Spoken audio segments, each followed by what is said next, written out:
माननीय सभासदों, माननीय अध्यक्ष जी,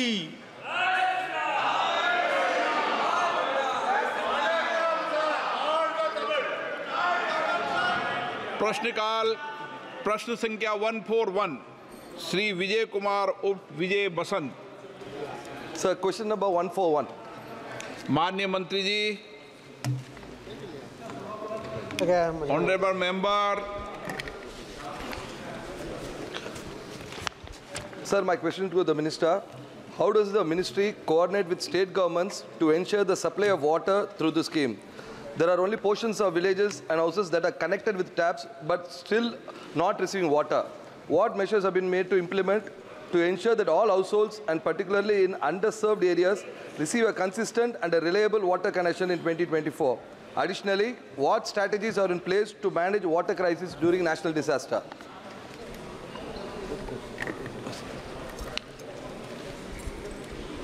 माननीय अध्यक्ष जी, सदस्य जी ने अपने प्रश्न के अंदर बहुत कुछ पूछ लिया है और उसका लिखित जवाब तो उनको दे दिया है, मगर अभी भी जो जल आपूर्ति की बात कर रहे हैं तो जल आपूर्ति का काम ये राज्य सरकार का है। मंत्रालय के द्वारा उनको आर्थिक मदद की जाती है और टेक्निकल सहायता दी जाती है। बाढ़ प्रबंधन के लिए भी उनको टेक्निकल सहायता एक एसओपी जो बना के रखा है और सभी राज्यों के साथ शेयर किया हुआ है। राज्यों को भी कहा है कि बाढ़ के समय में आपका भी एसओपी और हमारी एसओपी के साथ मिलकर उसमें से और ज़्यादा इफ़ेक्टिव काम हो और बाढ़ में नुकसान ना हो, उसके लिए काम किया जाए, ऐसा बताया गया है। Honourable member supplementary. Sir, there is a lack of user friendliness in the Jal Shakti website. There are difficulties in accessing the block level reports. There are concerns about the reliability and the accuracy of the report which are misleading. Is there any measures taken to address the above issues? Thank you, sir.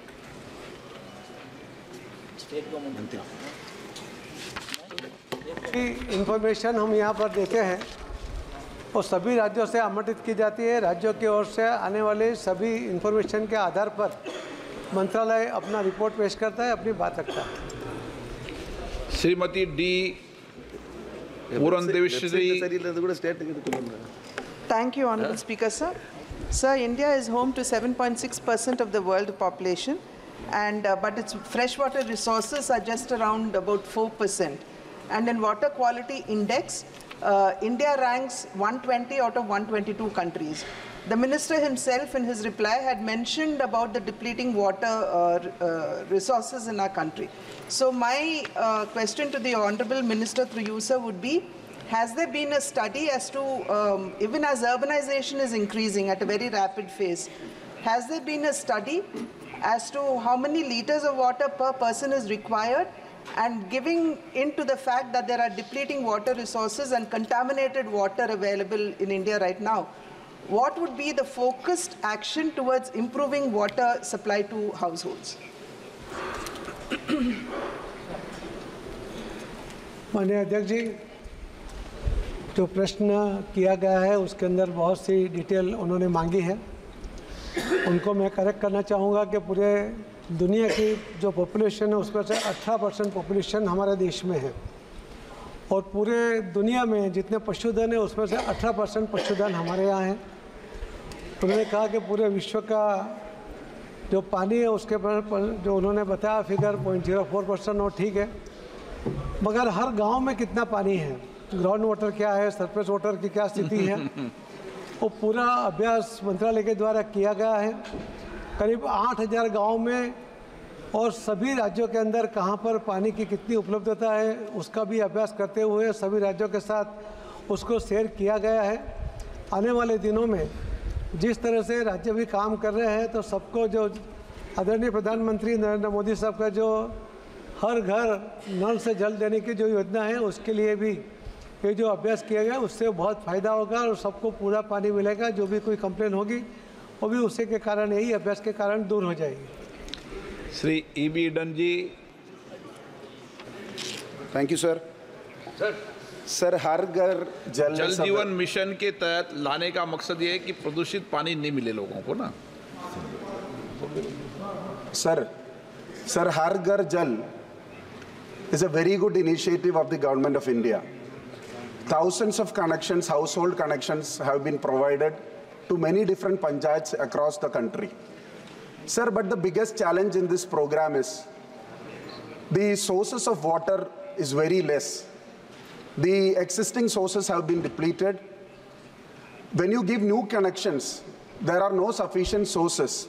So when you give water connection, आप नल पहुंचाते हैं, नल के अंदर से पानी नहीं, हवा आता है. The problem is, this is a very serious issue. If the government decides to improve the sources, this project can be implemented in a much different creative manner. Is the government trying to do any initiative to improve the sources and to lay new pipelines to the existing projects? माननीय अध्यक्ष जी, जो polluted water की बात आपने बीच में कही, मैं आपको बताना चाहूँगा कि ये जो हर गांव में जो पानी दिया जाता है उसके लिए उसका केमिकल टेस्ट हो और टेस्ट के आधार पर.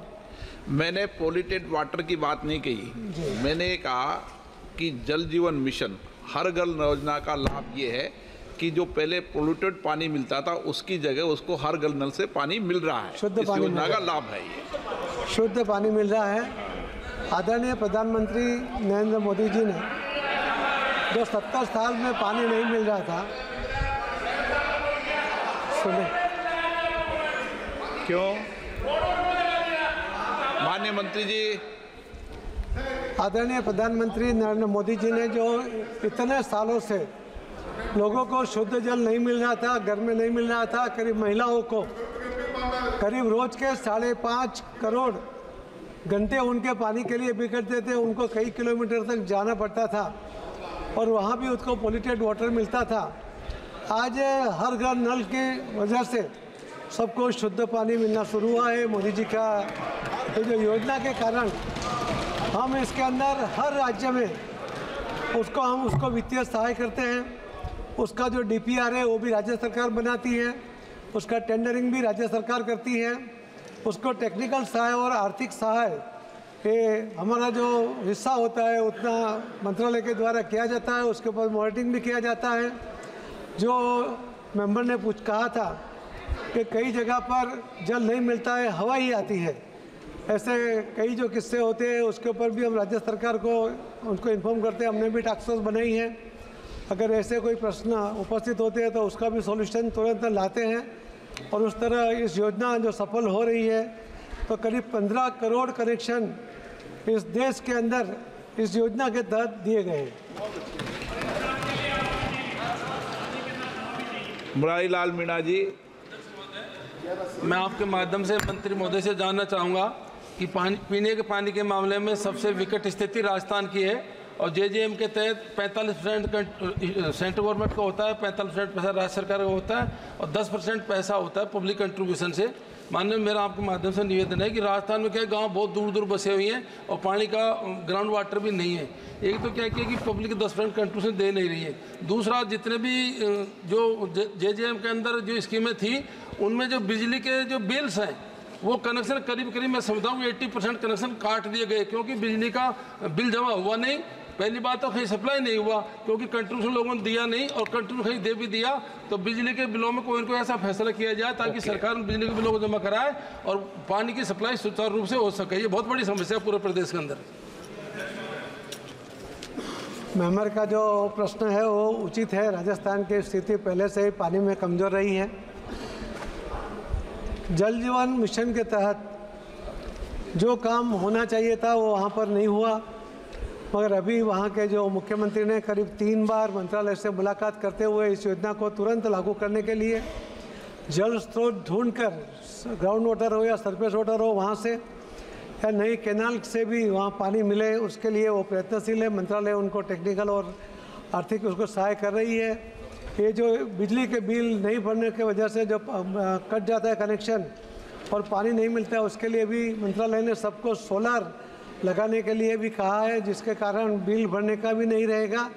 और जो गांव से पैसा लेना है, लोगों से पैसा लेना है वो तो स्कीम में ही है, वो तो वहाँ से लेना हो राज्य सरकार का काम है. क्वेश्चन नंबर 142 श्रीमती हरसिमरत कौर बादल, माननीय सदस्य नो। चलिए 143, question number 143, Shrimati funny Bhushan, उनको 3 बार नाम बोला, वो बातें कर रही थी। 9414, आपका क्वेश्चन कट गया है। 143 फनी भूषण चौधरी जी, नो। अब आगे बोल दिए 143।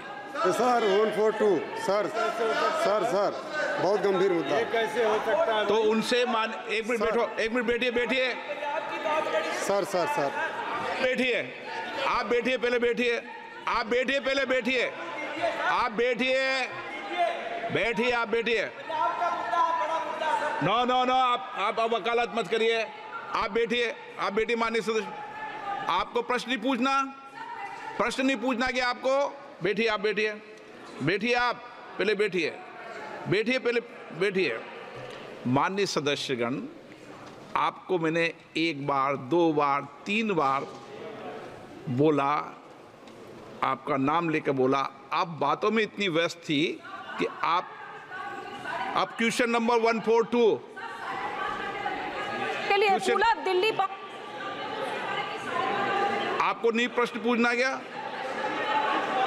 हाँ, ये सभी सदस्यों को अलार्म कर रहा हूं। 1 मिनट बैठिए, आप बैठिए, आपको बुलाया गया, बैठिए।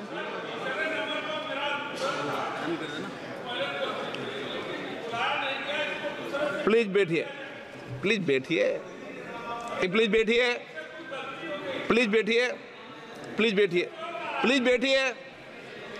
1 मिनट आप भी बैठिए। माननीय सदस्य, प्रश्नकाल के अंदर जिनका मूल प्रश्न होता है उसको एक सप्लीमेंट्री मिलती है। एक मूल पूछता है, उसके बाद उसको एक सप्लीमेंट्री मिलती है। दूसरा, उसके बाद भी उस राज्य का प्रश्न हो या उनसे कोई संबंधित प्रश्न हो तो आप लिखकर सुबह 10:30 बजे ऑफिस में दे दिया करें। हम कोशिश करेंगे कि आप सबको भी दे दिया तो हमने 1 मिनट दे दिया तो पाबंदी नहीं, जो दे देंगे उसको बुला ही लेंगे, ये भी समझ लो बात को। आप नए सदस्य आओ, सबको समझाना चाहता हूं, ठीक है ना। और प्रश्नकाल के अंदर जब जो प्रश्न है जिसका उसको अटेंशन रहना चाहिए हमेशा, वो आपस में बातों में नहीं करना चाहिए। Question number 142 Shrimati Harsimrat Kaur Badal. Question number 142 sir. माननीय मंत्री जी, उत्तर सभा पटल पर रख दिया गया। माननीय सदस्य, शुक्रिया सर। सर, माननीय मंत्री जी के रिप्लाई में लिखा है कि गवर्नमेंट ऑफ पंजाब ने इनको बोला है कि पंजाब में नो लास्ट मिनट रिपेयर एम्बैंक्समेंट का कुछ नहीं हो रहा है और हर साल पंजाब में फ्लडिंग नहीं होती है। पिछली साल 2023 में हैवी रेनफॉल हुई थी और फ्लडिंग तो 2019 में हुई थी। मैं तो इतना हैरान हूँ कि पंजाब सरकार को मालूम नहीं कि पंजाब में हो क्या रहा है। सब पिछले साल पंजाब में फ्लडिंग 2 बारी हुई और 23 में से 21 जिले फ्लड हो गए। हजारों एकड़ 2 लाख हेक्टेयर पूरा फसल तबाह हो गई। 10,000 से ज्यादा घर तबाह हो गए। 60,000 से ज्यादा पशु मर गए। आपका प्रश्न क्या है? सो सर, मेरा प्रश्न ये है कि क्या स्टेट सरकार को नहीं पता, पर क्या केंद्र सरकार को भी नहीं पता था कि पंजाब में इतनी जबरदस्त फ्लडिंग हुई है? तो जो हुई और इतनी तबाही जो पंजाब में मची है, तो इन्होंने हिमाचल, उत्तराखंड, सब जगह जहां इन्होंने मुआवजा दिया, बहुत अच्छा। लेकिन क्या इन्हों मालूम नहीं था कि 23 में से 21 में पंजाब में सिवियर फ्लडिंग होकर सिवियर डैमेज, सिवियर इंफ्रास्ट्रक्चर, तो उनको कोई रिलीफ रिहैबिलिटेशन क्यों नहीं दिया गया इस बजट में? ये प्रश्न। 1 मिनट, आप वरिष्ठ सदस्यों, मंत्री रहे, आपने पूछा पंजाब सरकार, आपने पूछा ही पंजाब सरकार का। ये तो पंजाब सरकार का था, स्टेट का था। मंत्री जी को अलाउ नहीं करना चाहिए स्टेट सब्जेक्ट को। माननीय मंत्रीगणों से भी आग्रह करता हूं कि स्टेट सब्जेक्ट को यहाँ पर अलाउ नहीं करते हैं। जवाब दीजिए। माननीय अध्यक्ष जी, सदस्य का जो प्रश्न था उसको हमने पंजाब सरकार को भेजा था। उनके ही जवाब के आधार पर हमने उनको लिखित जवाब दे दिया गया है। टनल में सब जगह चल रहा है, पंजाब कितना फ्लड हो गया और इधर की सरकार को पता ही नहीं। एनीवे सर, मेरा दूसरा सवाल मंत्री जी से ये है कि ड्रेनेज की सफाई के नाम में बहुत बड़ी करप्शन होती है, क्योंकि सफाई सिर्फ पेपर में होता है, ड्रेन्स में तो होता नहीं है। तो क्या सैटेलाइट टेक्नोलॉजी या कोई और तरीके से इन सफाई का कोई फिजिकल वेरिफिकेशन या पंचायतों के साथ कमेटी बना के। दूसरा मेरा सर इसी के साथ एडिशन ये कि हर साल घग्गर का रिवर मेरे कॉन्स्टिट्यूंसी में बहुत ज़बरदस्त वहाँ पे मारता है, हर साल ओवरफ्लो होके उधर पानी फ्लड कर देता है। हमारा घग्गर जो चांदपुरा से जो बंद टूटता है वो हरियाणा की ज़मीन में है, उतनी ज़मीन पंजाब सरकार ने ले ली थी, लेकिन जब ओवरफ्लो होने का टाइम आता है तो हरियाणा सरकार उधर 164 लगा के उधर 4 जने से ज़्यादा इकट्ठे नहीं हो सकते, पंजाब के लोग जाके बंद को स्ट्रॉन्ग नहीं कर सकते, और पंजाब की ज़मीन जो नीचे है हरियाणा की ऊंची है वो बंद तोड़ के पंजाब को फ्लड कर देता है। तो क्या जहां हर साल ऐसी चीज़ें होती हैं, क्या ये केंद्र की सरकार जो देती है पैसे उसके साथ क्या जिस कोई मॉनिटरिंग होती है, ड्रेनेज के पैसों के एम्बैंकमेंट्स की स्ट्रेंथनिंग के लिए कोई जवाबदेही होती है कि हर साल करप्शन होती है, फ्लड हो जाता है, बहुत पैसों का खर्चा हो जाता है, अफसर वगैरह पैसे बना जाते हैं और लोग तबाह होकर रह जाते हैं। में भाषण नहीं। माननीय मंत्री जी। माननीय अध्यक्ष जी, सदस्य जी का जो प्रश्न था तो नाला वगैरह साफ करना वो राज्य सरकार का प्रश्न है और राज्य सरकार की जवाबदेही होती है, उसके ऊपर हमारा कोई मॉनिटरिंग नहीं होता है। और जो घग्गर नदी के जो बात की तटबंध की जो बात अभी इन्होंने की है, तो घग्गर स्थायी समिति ने इस नदी पर काम करने की सिफारिश की है। मामला न्यायालय के विचाराधीन है और मॉडलिंग अध्ययन पर राज्यों के अलग अलग विचार भी होते हैं। CWCPR द्वारा किए गए मॉडलिंग अध्ययन के अनुसार DPR तैयार करने की भी आवश्यकता है, जो राज्य सरकार का काम है। Question number 143 Shri Phani Bhushan Chaudhary. माननीय मंत्री महोदय। एक विवरण सदन के पटल पर रखा। माननीय सदस्य। Honorable Speaker sir, I am concerned about only one road, that is Numaligarh-Dibrugarh road. Sir, this Numaligarh-Dibrugarh road, that is Numaligarh-Jorhat section, Jorhat-Jhaji section, Jorhat-Dimau section, Dimau-Moran section, and Moran-Dibrugarh section. Actually, sir, it was awarded to contractors in 2015-16 and 2016-17. But yet, these 4 stretches, that is Jorhat, Jhaji, Dimau, Moran, Dibrugarh, these 4 sections works not yet completed. Actually, if we go through the details, then we'll find that the main reason behind it is NHIDCL. Okay. So, when this work will be completed, and if the NHIDCL field workers, field officers are responsible for this delaying, will the minister take action against them?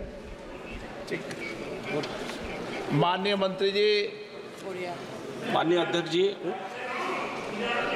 माननीय सदस्य जी के द्वारा जो प्रश्न पूछा गया है, क्योंकि माननीय सदस्य जी का अपने कॉन्स्टिट्यूंसी के बारे में प्रश्न पूछा गया है।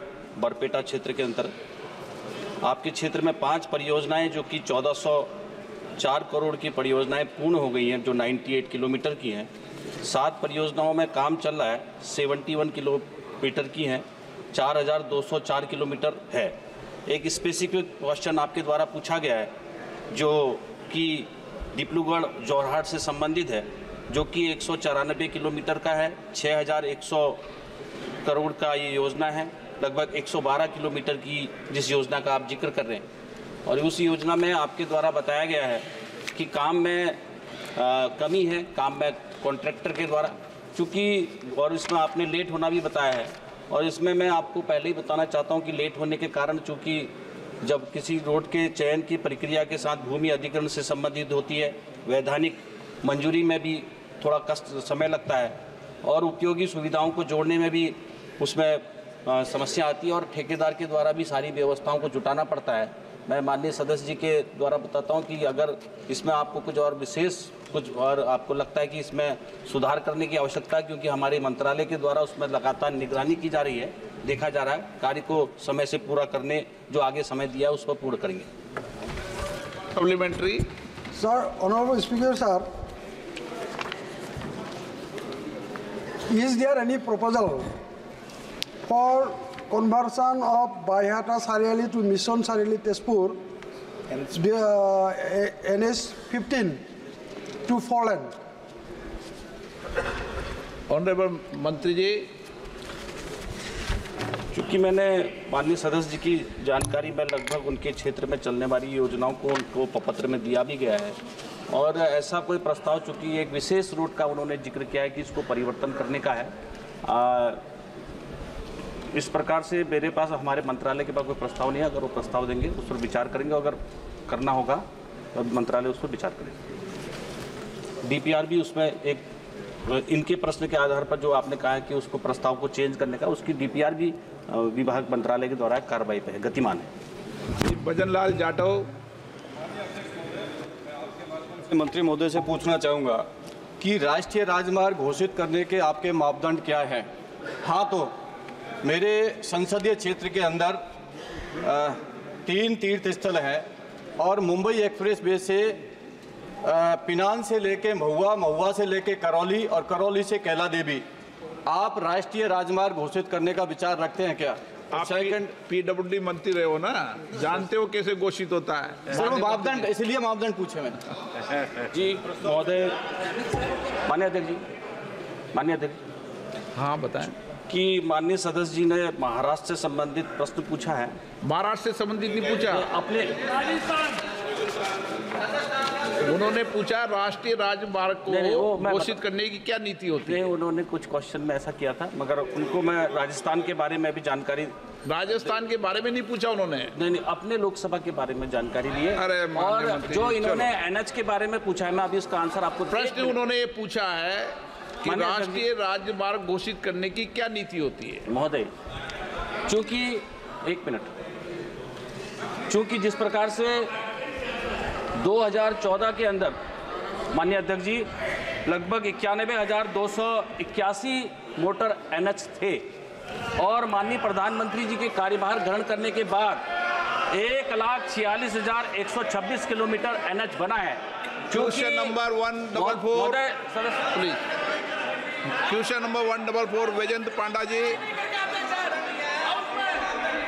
सर, प्रश्न 144। माननीय मंत्री महोदय। अध्यक्ष महोदय, विवरण सभा पटल पर रख दिया गया।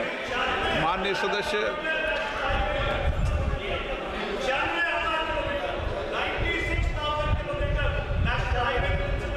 माननीय स्पीकर महोदय, माननीय मंत्री जी ने जो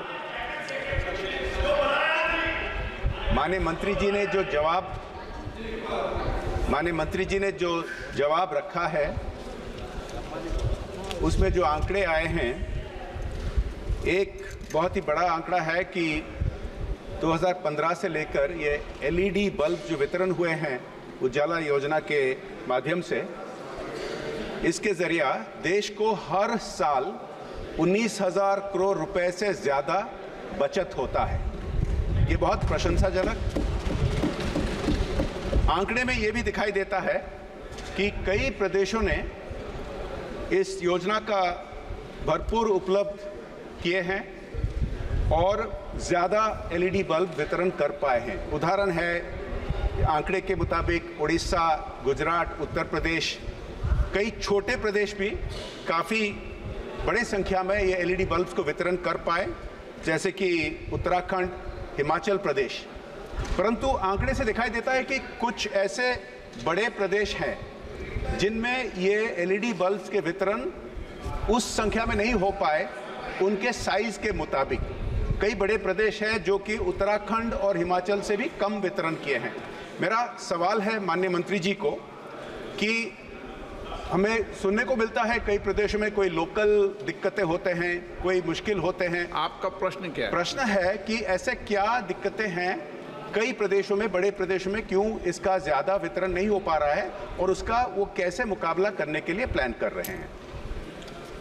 अध्यक्ष महोदय, ये एक एनर्जी सेविंग स्कीम घोषित की गई थी कि आम आदमी का बिल इसमें कम आए और उसको प्रकाश की अच्छी व्यवस्था मिले, और ये वॉलंटरी स्कीम इस नाते से प्रचारित की गई थी थ्रू वेरियस मोड्स। उसके बाद स्टेट्स इसमें कितना इंटरेस्ट लेती हैं उस पर निर्भर करता है। बल्ब की उपलब्धता ये प्रारंभ की गई थी क्योंकि नई स्कीम थी, इसलिए उसमें कुछ कंसेशंस भी अलाउ किए गए थे। बाद में उस कीमत को, क्योंकि मार्केट के अंदर जब प्रचलन हुआ तो मार्केट में बहुत सारे बल्ब आ गए।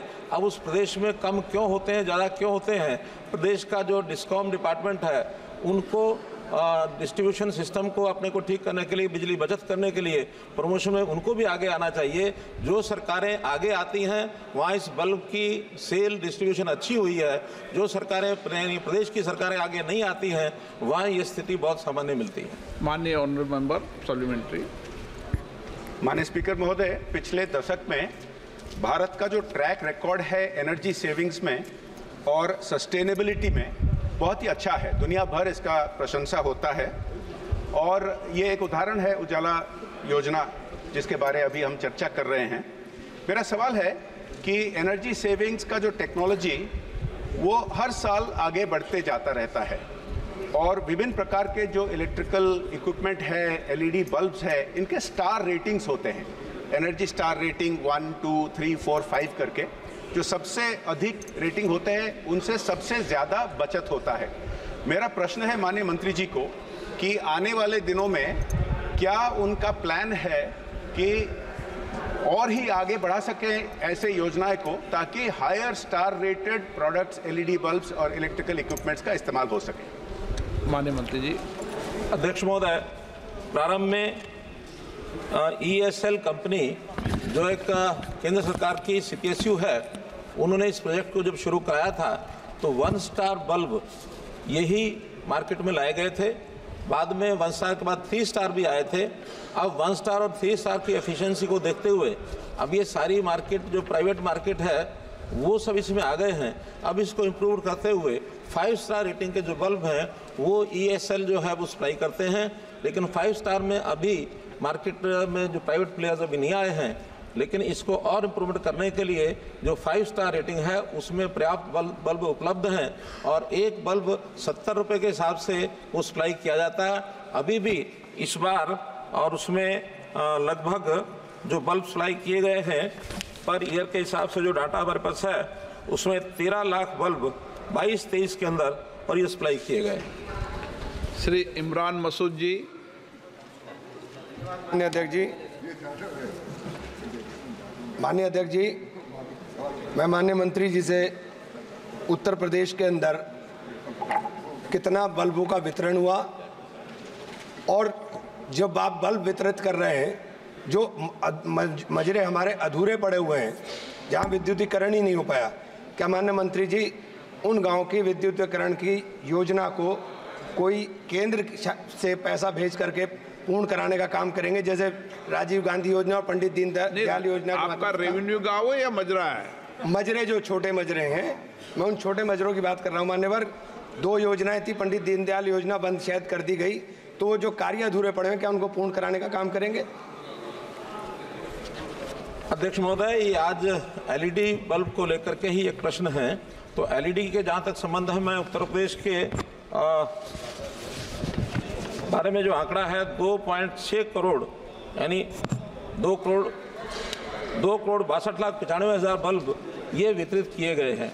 और इसमें बहुत सी सरकारों ने ऐसा भी किया कि अपनी ओर से कंट्रीब्यूट करके कुछ जगह पर फ्री भी बांटे गए हैं, कुछ जगह पर सस्ते भी दिए गए हैं।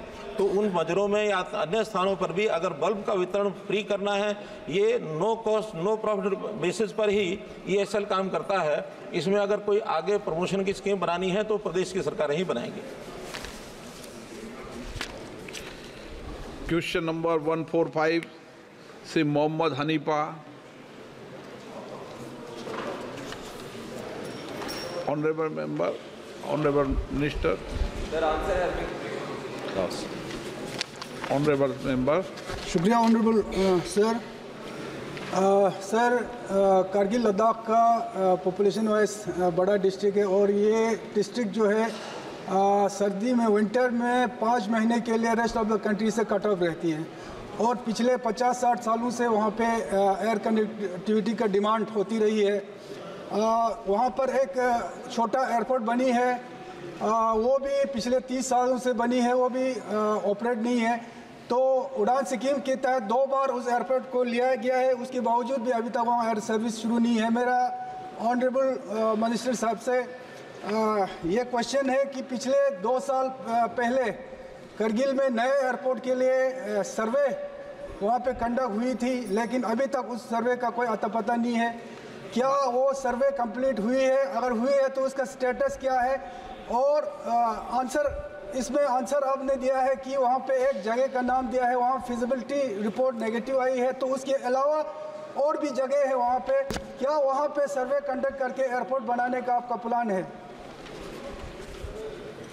Speaker sir, the government of India has always been interested in opening an airport there in Kargil, sir, with civilian interest. We want civilians to have access to air connectivity from Kargil. And regarding this, we have been trying from our side. The administration, Ladakh administration, has identified certain sites, which is the process where they send us the sites and we do the inspection. And accordingly, Waka Kargil, Turtuk, Dikshit, Nyoma, Padum, Janskar. These are some of the sites which have been offered to us, and we have done thorough inspection, thorough site studies, surveys have been done. But after all that also, because the terrain is so challenging in Kargil, it was found to be very difficult to operate an airport from these sites. And the other option that we have is the existing Kargil airport, which is a defense airport, sir. So because we want the civilians to have access to the air services, we explored the idea of why not run the civilian aircrafts from the existing defense airport only. And that is where the International Civil Aviation Organization, ICAO, came into picture. We went to ICAO and we said, why don't you inspect this airport and let us know if there can be civil operations also, and they came into the picture. And once they also did the survey, sir, which is I think what the honorable member is also talking about, they also conducted the study and they also said that it is very difficult to run from here, which is for the narrow body aircrafts, which are A320 and B737. These aircrafts can't run from there. But we are in the interest that the airport should run, the civil airport should run. So, and we have put it under the RCS scheme also, sir. We have been trying more and more with the airlines also to run specific routes. But the challenge here is that with the existing airport, even if it is defense, if you want to run civilian aircrafts, we can only run 19-seater aircrafts. So we will work out with the airlines, sir. It is there under the RCS scheme also. 9.2 crore rupees have also been sanctioned. 30 lakh worth of small works like electrical works have also been done there, sir. If some airline says that we are ready to provide connectivity from Kargil to Srinagar or Jammu, then we are ready to do the remaining work and provide it for the civilian purpose also, sir. Honorable member supplementary, please. Sir, ये उड़ान scheme में 2 बार इसको minute बैठिए। माननीय आप सब नए सदस्य भी आए, हमें सदन का डिसिप्लिन मेंटेन करना चाहिए। आप सप्लीमेंट्री पूछें, उसके बाद आपको देंगे। सर, ये एयरपोर्ट मेरे ख्याल से डिफेंस का नहीं है, ये सिविल एयरपोर्ट है, ये डिफेंस को लीज पे दिया गया है। तो मेरा यही है कि उड़ान स्कीम में इस एयरपोर्ट को 2 बार शामिल करने के बावजूद अभी तक वहाँ पे कोई सिविल एयर सर्विस शुरू नहीं किया गया। क्या इस पे कोई 50-60 सीटर का जो एयरक्राफ्ट को जल्दी से शुरू करने का क्या आपका प्लान है? सर, ये पहले जैसे AI के पास था, फिर because of the security aspect in Kashmir and Ladakh area, it has been handed over to defence. And जो 50 सीटर की एयरक्राफ्ट की बात करें, अभी मैंने बताया सर, जो एग्जिस्टिंग कारगिल का एयरपोर्ट है, वहाँ पे जो रनवे है, वहाँ की जो टेरेन डिफिकल्टी है, लैंडिंग टेक ऑफ के जो प्रोटोकॉल्स है, उसके हिसाब से 19 सीटर एयरक्राफ्ट की हो सकता है सर। उसी के बारे में हम एयरलाइंस के साथ भी प्रयास भी चल रहे हैं RCS उड़ान स्कीम के तहत। माननीय सदस्य ने कहा कि 2 बार उड़ान स्कीम है, पर हमने 3 बार भी उसको कराया सर, और भी प्रयास करते रहेंगे कि आगे यहाँ से एक सिविलियन एयरक्राफ्ट की शुरुआत हो। ऑनरेबल मेंबर श्री मियां अल्ताफ। सर, मैं ऑनरेबल मिनिस्टर साहब से स्पेसिफिक ये पूछना चाहता हूँ कि पिछले कई सालों से हम सुन रहे हैं करगिल एयरपोर्ट के बारे में कोई स्पेसिफिक जवाब नहीं आता और आज भी कोई स्पेसिफिक जवाब नहीं है। एक पूरा रीजन जो है वो कटा हुआ होता रहता है। 7 महीने तमाम सप्लाईज वहाँ की बंद होती हैं, माइनस टेम्परेचर वहाँ रहता है, तो कोई उनका और नहीं है ज़रिया मुल्क के साथ मिलने का। लद्दाख है तो वो भी वहाँ से बहुत दूर है। कश्मीर वैली जो है वो 7 महीने बंद रहती है।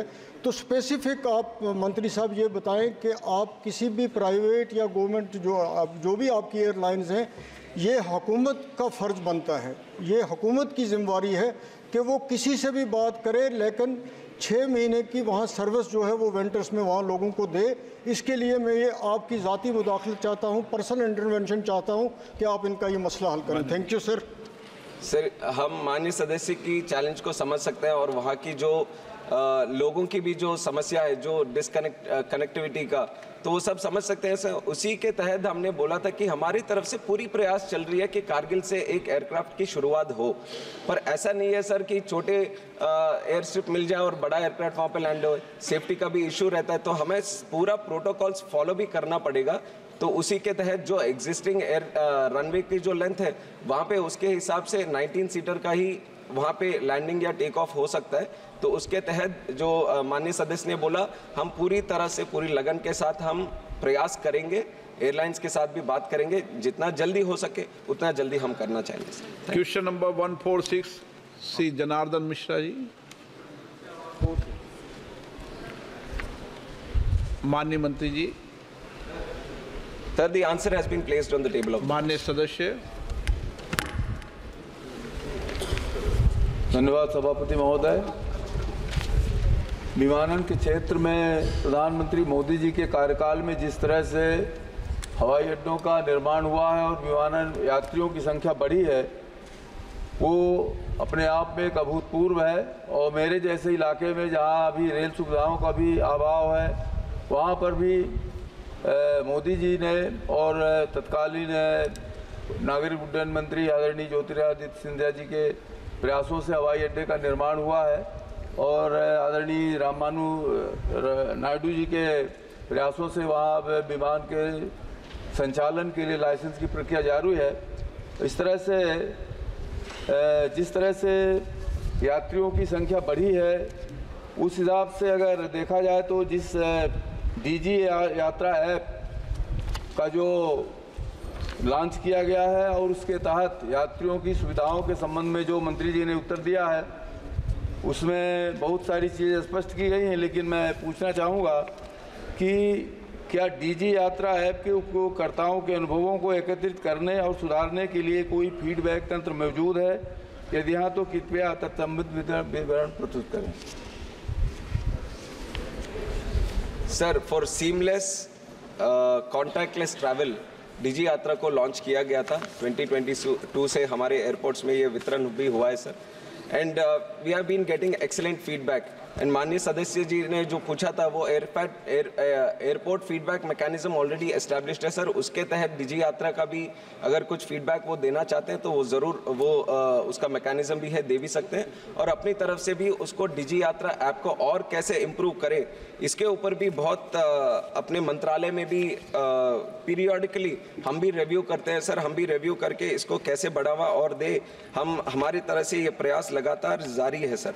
और इसके बारे में अभी फ़िलहाल 15 एयरपोर्ट्स में ऑलरेडी ये एस्टैब्लिश्ड है सर। अभी 12 अभी वहाँ पे लॉन्चिंग के लिए अभी तैयार है 12 और एयरपोर्ट में, और 11 और में लगाने की कोशिश भी हम कर रहे हैं सर। अभी जब ये पूरा डीजी यात्रा ये अराउंड 30-40 एयरपोर्ट्स में जब लग जाएगा, 90% of the population of the country or the travelers who are using the airports can use the Digi Yatra app so that they can have contactless travel at the airport, sir.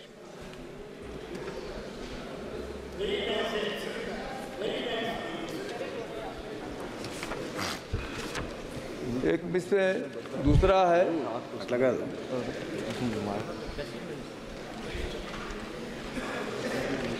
इसमें महोदय इस पंजीकरण संख्या में वृद्धि की प्रवृत्ति क्या रही है इस संदर्भ में कोई अनुमानित डाटा अगर है तो उसका भी विवरण देने का कष्ट करेंगे।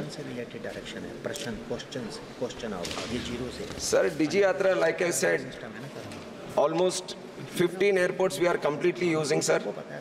और 12 एयरपोर्ट में अभी लॉन्चिंग के लिए तैयार है और 11 एयरपोर्ट में अभी अगले साल उनको भी इसमें लाने के लिए एक कोशिश जारी है, सर।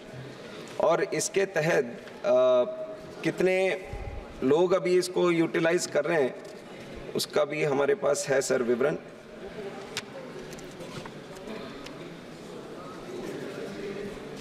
सर, उसका मैं डेटा अभी उनको अलग से वो भेजता हूं। रविंद्र शुक्ला जी और Ravi Kishan ji.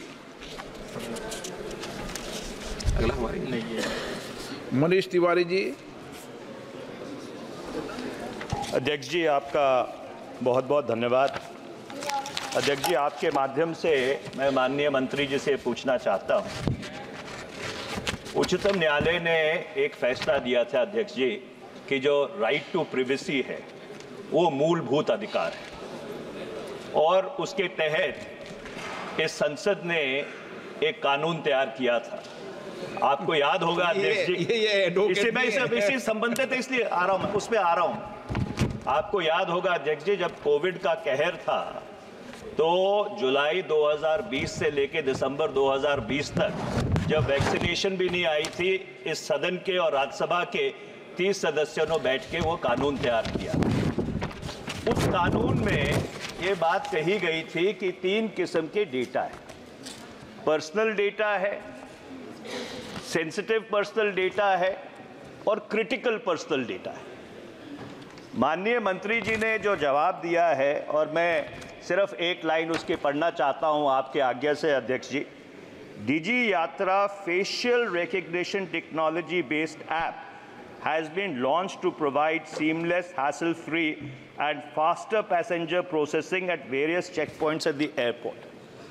My question, Mr. Speaker, sir, is that facial recognition technology is critical personal data.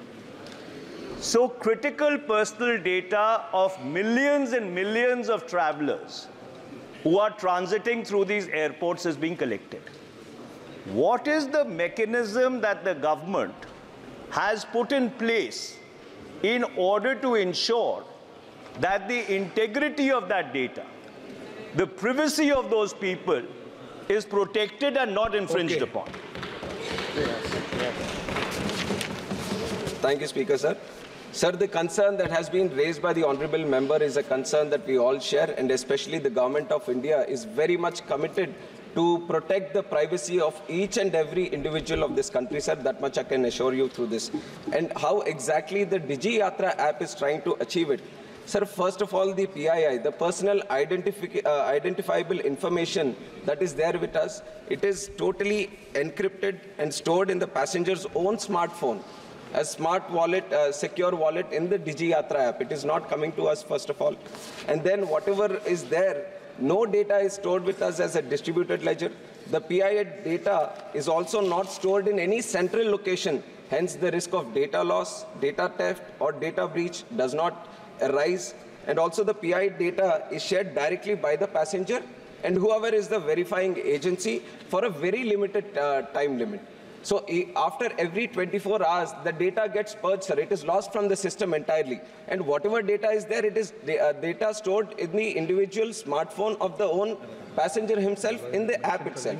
So there is no, so the verifying agency which verifies the data and only gets it. And it is an authorized agency which is enabled by the central government. It verifies and all the data gets purged after this whole process is done. So the data loss, data theft does not arise in the situation of Digi Yatra app, sir. Srimati Supriya Sule. Sir, I appreciate the Digi app. It's a very good and a very efficient app.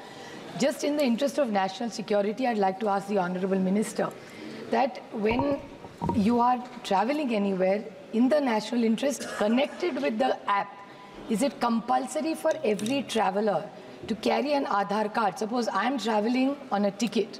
So does it either in your app or whenever I travel, Does the name have to match each other? Because there's a story in Maharashtra which was very alarming. In Delhi and Bombay, sir, बहुत चिंता के विषय है.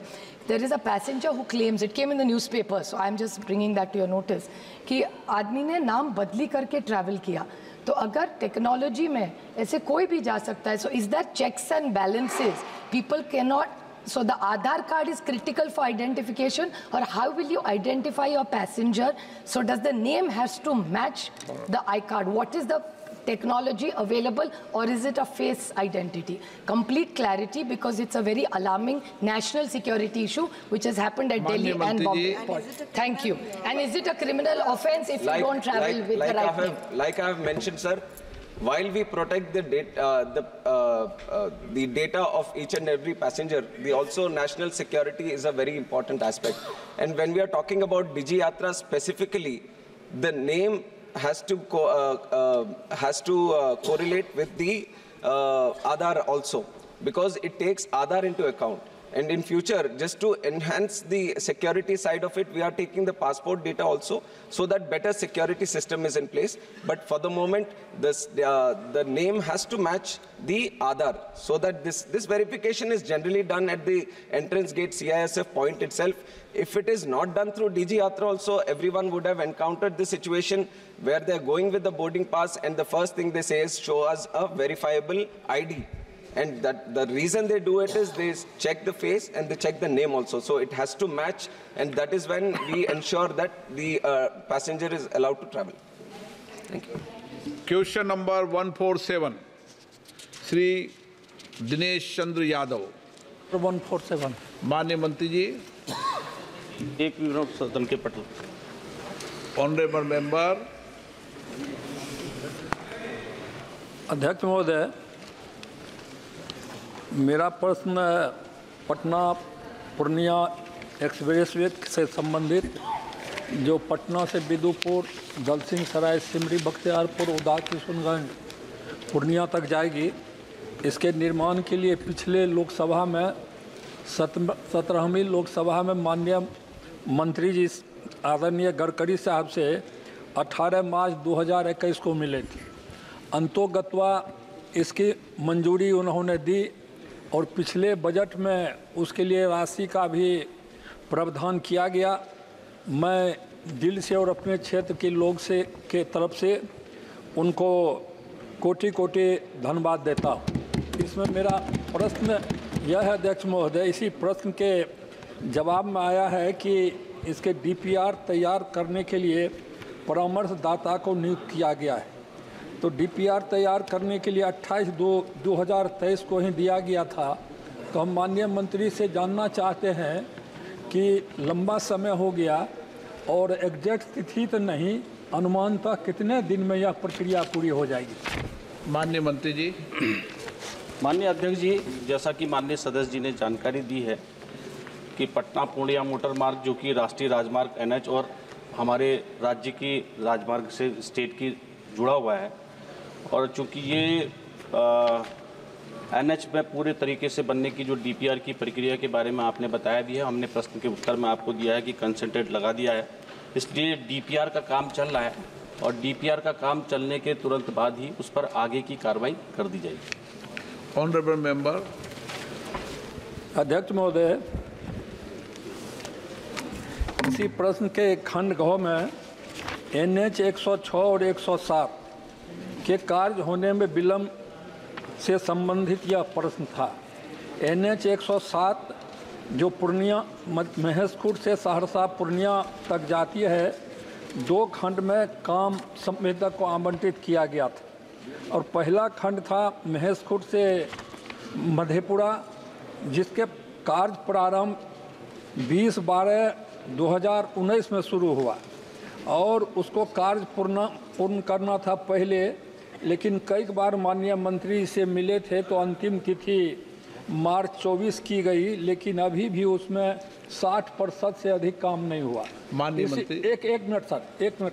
बहुत लंबा क्यों पूछते हैं आप? नहीं, लंबा नहीं है. उसी में दूसरा खंड जो है मधेपुरा से पूर्णिया, उसका कार्य शुरू हुआ था 2018 में, उसको दिसंबर 23 में पूरा होना चाहिए, वह नहीं हुआ. और इसी में NH 106 जो है उसका कार्य प्रारंभ हुआ 13/10/2016, लेकिन पूर्ण होना था 2019 को, लेकिन वह भी नहीं हो सका। तो हम माननीय मंत्री से यह निवेदन करना चाहते हैं कि प्राथमिकता में लेके, क्योंकि NH का काम जो होता है आदरणीय गडकरी साहब हवाई जहाज़ की स्पीड से उसको कराते हैं, लेकिन हमारे यहाँ जो छोटा रीच का 2 NH है उसमें काफ़ी विलम्ब हो रहा है और काम नहीं हो रहा है, इसलिए कब तक इसको पूरा कराएंगे? अध्यक्ष महोदय, माननीय सदस्य जी के द्वारा चिंता की गई कि NH 106 जो कि वीरपुर से वीरपुर तक है, और वो वास्तव में 2 प्रोजेक्ट हैं जो कि 106 वर्ल्ड बैंक द्वारा फंडेड है। इसमें अपग्रेडेशन का कार्य हो रहा है और इसमें 2 लेन पैप्ड शोल्डर्स के साथ ये बनना है और इसकी 780 करोड़ रुपए की इसमें लागत आनी है। आपने सही बोला कि ये थोड़ा लेट हुआ है, काम की देरी के कारण है। वर्तमान में उन सभी समस्याओं का समाधान कर लिया गया है। 82% काम इसमें फर्स्ट फेज में कर लिया गया है और इसको हम दिसंबर 2024 में पूरा करेंगे, फर्स्ट फेज का। सेकेंड फेज का आपने पूछा है कि 106 दूसरा प्रोजेक्ट, उसमें एक 7 किलोमीटर का ब्रिज भी है कोसी नदी पे, और ये रोड पूरा अप्रोच रोड के साथ लगभग 30 किलोमीटर का है। इसमें भी थोड़ा लेट हुआ है, इसको भी हम अगस्त 2025 में पूरा कर लेंगे।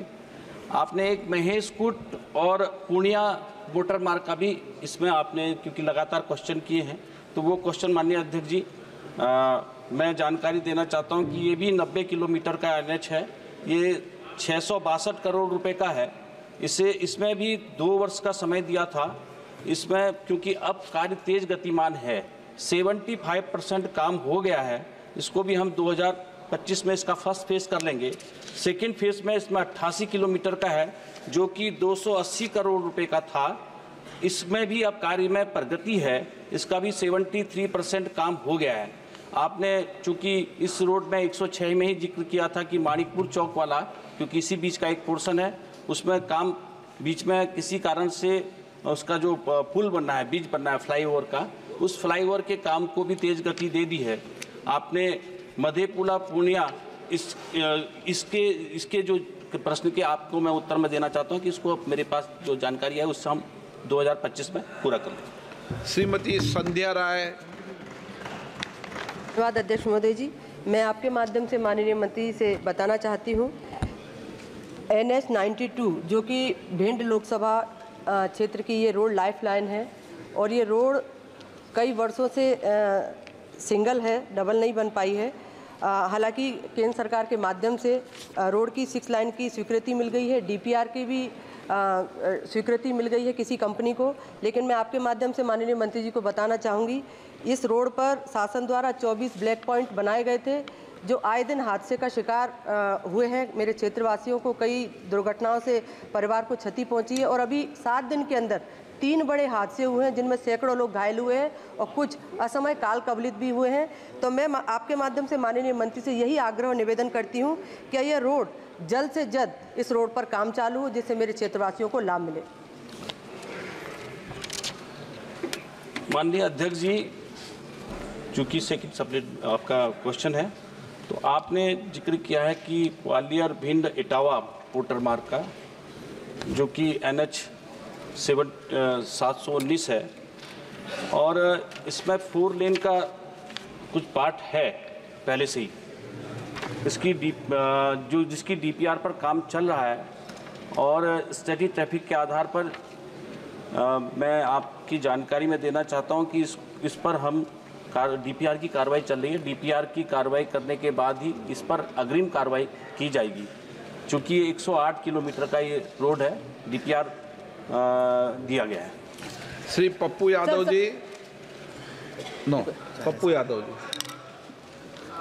मंत्री महोदय, आप 2025 में पूर्णिया टू सहरसा और 106 बीरपुर पर आपने, बीरपुर टू बीरपुर पर आपने कोसी पर एक बड़ी पुल बनाने की बात कही है। ये गडकरी साहब जब अगले बार 4 साल पहले जब गए थे मधेपुरा, वहाँ पर उन्होंने कई NH की घोषणा की थी और हम सब लोग थे उसमें लगातार अभी तक 4 साल पहले से लेकर के आज तक जितने एनएच की घोषणा, चाहे वो सहरसा टू सुपौल होते हुए, चाहे वो सुपौल पर कोसी पर ओवरब्रिज का मामला हो, वो एनएच है जो सुपौल होते हुए अररिया को जोड़ता है, तो आपने एक बार ये मामला नहीं उठा है। हमारे सांसद जी ने इस बात का कई बार जिक्र किया, जैसे बैजनाथपुर में भी ओवरब्रिज अभी तक वहां पर अधर में लटका हुआ है। तो लगातार जो प्रयास गडकरी साहब का रहा है वो निश्चित रूप से साधुवाद और धन्यवाद के पात्र हैं, और मैं उनके लगातार प्रयास को मैं धन्यवाद देता हूं। लेकिन बिहार की लगभग जो परियोजना है वो अधर में है, पैसे के अभाव के कारण है या एजेंसी के कारण है, इस पर गंभीरता से लेने की जरूरत है। और 25 के किस महीने तक आप पूर्णिया और बीरपुर टू बीरपुर और नई परियोजना जो नौगछिया से लेकर के रुपौली होते हुए है कि क्या कोई नई योजना कोसी सीमांचल में नई एनएच लेने की कोई प्रावधान है? बहुत बहुत धन्यवाद। माननीय अध्यक्ष जी, चूंकि माननीय सदस्य जी के द्वारा एक दूसरे मार्ग का जिक्र किया गया है, मगर उसको भी मैं संज्ञान लेता हूं, उस पर भी हम देखेंगे। मगर जिस प्रकार से बिहार के अंदर भी हमारे राष्ट्रीय राजमार्ग लगभग 56 है, जिनकी टोटल लंबाई 6133 किलोमीटर है, जिनमें ओवरब्रिज पुल भी बनाए गए हैं और मोटर रोड्स भी हैं। माननीय सदस्य जी का स्पेसिफिक क्वेश्चन है तो आप मुझे दे देंगे, उसका उत्तर आपको भिजवा दूंगा। कीर्ति आजाद जी, शॉर्ट में पूछना, टाइम हो गया है। बहुत संक्षेप में मैं प्रश्न पूछूंगा, क्योंकि ये प्रश्न बंगाल से भी संबंधित है। मैं माननीय मंत्री से जानना चाहूँगा, पिछले 10 सालों में पश्चिम बंगाल में कितनी योजनाएं स्वीकृत की गई, कितनी पूरी हुई और कितनी अधूरी हैं। उसमें से मेरे क्षेत्र में NH2 पूर्व बर्धमान से दुर्गापुर के एरिया में 1 साल से काम नहीं चल रहा है, और क्या मंत्री जी को पत्र मिले हैं चाइल्ड वेलफेयर सोसाइटी और किसानों की ओर से कि वहाँ पे PUP और व्हीकल अंडरपास की जो आवश्यकता है उसके ऊपर ध्यान दिया गया है? माननीय अध्यक्ष जी, जैसा कि माननीय सदस्य जी के द्वारा दिया गया है कि क्योंकि ये 2 राज्यों को लेकर के 3 राज्यों को लेकर के क्वेश्चन था, मगर कुछ एक स्पेसिफिक रोड का जिक्र था। माननीय सदस्य जी, ये जो आपका रोड है आप मुझे उपलब्ध करा देंगे। वर्तमान में जो पश्चिम बंगाल में लगभग 35 हमारे NH हैं, जिसमें लगभग 2 लेन, 4 लेन और 6 लेन के ऐसे 3910 किलोमीटर का NH का मोटर मार्ग है। और आपने एक्सीडेंट का ये जिक्र किया है, ये भी चूँकि अलग सब्जेक्ट है, ये मैंने आपको डिटेल करा दिया। और जो स्पेसिफिक क्वेश्चन है आप मुझे उसको उपलब्ध करा देंगे, उसका आंसर भिजवा देंगे। अभय कुमार सिन्हा। अध्यक्ष महोदय, मैं आपके माध्यम से माननीय मंत्री जी का ध्यान आकृष्ट कराना चाहूँगा। NH 139 जो पटना से चलकर पालीगंज, अरवल होते हुए, दौदनगर होते हुए औरंगाबाद और झारखंड बॉर्डर हरियरगंज को जोड़ती है, उसमें 4 लेन के लिए स्वीकृति उसकी मिली थी। मैं माननीय मंत्री महोदय जी से ये आग्रह करना चाहूँगा, चूँकि हरियरगंज तक उधर झारखंड के इलाके में 4 लेन ऑलरेडी कंप्लीट हो चुकी है। वल्ली बिहार के इलाके में पटना से हरियरगंज तक के 4 लेन का काम बाकी है। हमारी आग्रह होगी कि उसका जल्द से जल्द उसकी DPR वगैरह सब कुछ सबमिट है, उसका जल्द से जल्द निर्माण कराने का कष्ट करें। और महोदय, एक आग्रह मैं और करना चाहूँगा कि किसी भी परियोजना में जो इतना विलम्ब होता है, 2-2 साल, 4-4 साल, 5-5 साल, गया डोभी 4 लेन का काम 18 में पूर्ण होना था, फिर 2022 में पूर्ण होना था, और 3 संवेदकों के बीच गया डोभी 4 लेन को बांटा गया, वो भी अभी तक अपूर्ण है, अभी तक पूर्ण नहीं हुआ है। ये देरी का कारण और इसका भार किस पर जाएगा? धन्यवाद अध्यक्ष महोदय। माननीय अध्यक्ष जी, जिस प्रकार से माननीय सदस्य जी के द्वारा बताया गया कि हरिहर झारखंड 4 लेन का काम चल रहा है, उसके काम की गति के साथ साथ आपने चिंता व्यक्त करी है पटना वाले जिस काम की, उसका आपने स्पेसिफिक जिक्र किया था, उसका DPR का काम चल रहा है, अलाइनमेंट फाइनल स्थिति में है, उसके आगे की कार्य पूरा कर दिया जाएगा। गया से संबंधित आपने एक प्रश्न किया है कि ये कार्य पूर्ण समय से पूर्ण नहीं हुआ है, ये बात कई जगह पर सच है, क्योंकि जब भी किसी नए मोटर मार्ग को बनाने की प्रक्रिया चालू होती है तो उसमें राज्य सरकार के सहयोग से भी उस मार्ग को बनाने की प्रक्रियाओं में, क्योंकि फॉरेस्ट क्लियरेंस है और जो लोकल गांव आते हैं, विलेजर्स आते हैं, उनके साथ भी भूमि अधिग्रहण की प्रक्रिया में समय लगता है और समय लगने के उपरांत ही मंत्रालय के पास जब डीपीआर प्रस्तुत होती है तब पैसे की स्वीकृति होती है और तब टेंडरिंग और ये अन्य प्रकार की प्रोसेसिंग होती है। तो इसी कारण से समय लगता है, मगर समय बढ़ाने के साथ ही काम को पूर्ण करने की जिम्मेदारी भी मंत्रालय के द्वारा ली जाती है और उसको पूर्ण करने का आपने गया वाला भी बोला है, इसको भी, इस पर भी कार्य गतिमान है, समय से ये पूर्ण किया जाए। प्रश्नकाल समाप्त। माननीय सदस्यगण, मुझे अपनी ओर से